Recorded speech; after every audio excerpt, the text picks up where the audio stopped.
সকলকে আমার ভালোবাসা আর শুভেচ্ছা জানিয়ে শুরু করছি। আজ বলবো কম্পিউটারের কিবোর্ডের স্পেশাল কি সম্পর্কে। স্পেশাল কি কি কাজ করে এবং কোনগুলো বা স্পেশাল কি সেগুলো সম্পর্কে বলবো। স্পেশাল কি হলো বিশেষ বিশেষ কাজের জন্য কিবোর্ডে নির্দিষ্ট কিছু স্পেশাল কি থাকে। আমি বিভিন্ন ধরনের স্পেশাল কি এবং তাদের ব্যবহার সম্পর্কে বলছি। প্রথমে হচ্ছে ইএসসি বা এসকেপ। ইএসসি একে এসকেপ কি বলে, কোনো প্রোগ্রামকে বন্ধ করার জন্য এটি ব্যবহৃত হয়। তাহলে ইএসসি বা এসকেপ কি কাজ করে না, কোনো প্রোগ্রামকে বন্ধ করার জন্য ব্যবহৃত হয়। তারপর হচ্ছে ব্যাকস্পেস। এই ব্যাকস্পেসের মাধ্যমে কোনো অক্ষরকে মুছে ফেলে বাম দিকে কার্সার মুভ করা যায়। তাহলে ব্যাকস্পেসের কাজ কি না, এর মাধ্যমে কোনো অক্ষরকে মুছে ফেলে বাম দিকে কার্সারটাকে মুভ করা যায়, মানে বাম দিকে কার্সারটাকে নিয়ে যাওয়া যায়। এরপর হচ্ছে এন্টার। এন্টার কিকে রিটার্ন কিও বলা হয়, কেননা পরবর্তী লাইনে আসার জন্য, কোনো কমান্ড কার্যকর করার জন্য বা কোনো অ্যাপ্লিকেশান সিলেক্ট করার পর শুরু করার জন্য এই কি ব্যবহার করা হয়।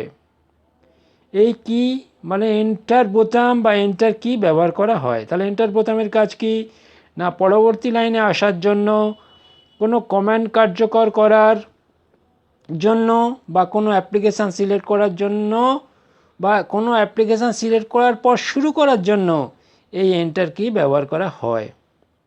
এরপর হচ্ছে স্পেস বার। দুটি শব্দের মধ্যে ফাঁকা স্থান রাখার জন্য ব্যবহৃত হয়। তাহলে দুটি শব্দের মধ্যে ফাঁকা স্থান রাখার জন্য স্পেস বার ব্যবহার করা হয়। স্পেস বার হচ্ছে কিবোর্ডের সবথেকে বড় বোতাম। তাহলে কিবোর্ডের সবথেকে বড় বোতাম স্পেস বারের সাহায্যে দুটি শব্দের মধ্যে ফাঁক রাখার জন্য ব্যবহার করা হয়। ক্যাপসলক। ক্যাপসলক এই ক্যাপসলক বোতাম অন করা থাকলে যে কোনো ইংরেজি অক্ষর বড় হাতের হয়। তাহলে যে কোনো ইংরেজি অক্ষর বড় হাতের করার জন্য ক্যাপসলক ব্যবহার করা হয়। এরপর আছে শিফট।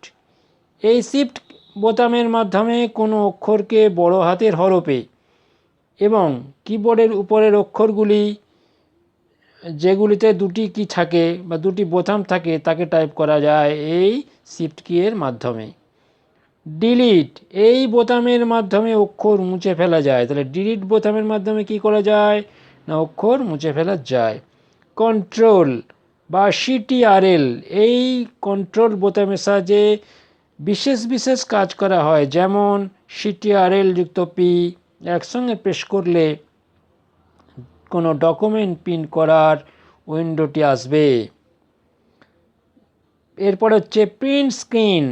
প্রিন্ট স্ক্রিন এই বোতামের মাধ্যমে মনিটরের দৃশ্যমান অংশটি প্রিন্টারে প্রিন্ট করা যায়। নাম লক। এই নাম লক বোতাম অন করা থাকলে ডান দিকের মানে কিবোর্ডের ডান দিকের 0 থেকে 9 পর্যন্ত যে বোতামগুলো আছে সেগুলি ব্যবহার করা যায়। এরপর হচ্ছে অল্টার বা এএলটি। এই অল্টার বোতামের মাধ্যমে বিশেষ কাজ সম্পন্ন করা হয়, যেমন CTRL plus alter plus del একসঙ্গে প্রেস করলে কম্পিউটার রিস্টার্ট হয়ে যায়। ইনসার্ট। ইনসার্ট বোতাম ব্যবহার করে দুটি অক্ষরের মধ্যে নতুন কোনো অক্ষর প্রবেশ করানো যায়। তাহলে ইনসার্টের মাধ্যমে দুটি শব্দের মধ্যে বা দুটি অক্ষরের মধ্যে কোনো নতুন শব্দ প্রবেশ করানো সম্ভব। হোম। হোম এই বোতামের দ্বারা কার্সারকে কোনো লাইনের প্রথম অক্ষরে নিয়ে আসা যায়। এরপর হচ্ছে ট্যাব।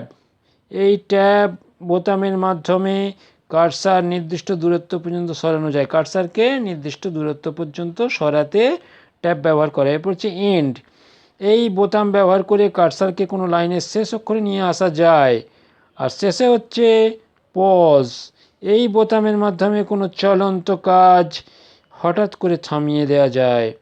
তাহলে আজ স্পেশাল কি নিয়ে আলোচনা করলাম। আপনাদের সকলকে শুভেচ্ছা আর ভালোবাসা জানিয়ে শেষ করছি। আপনারা সকলে খুব ভালো থাকবেন।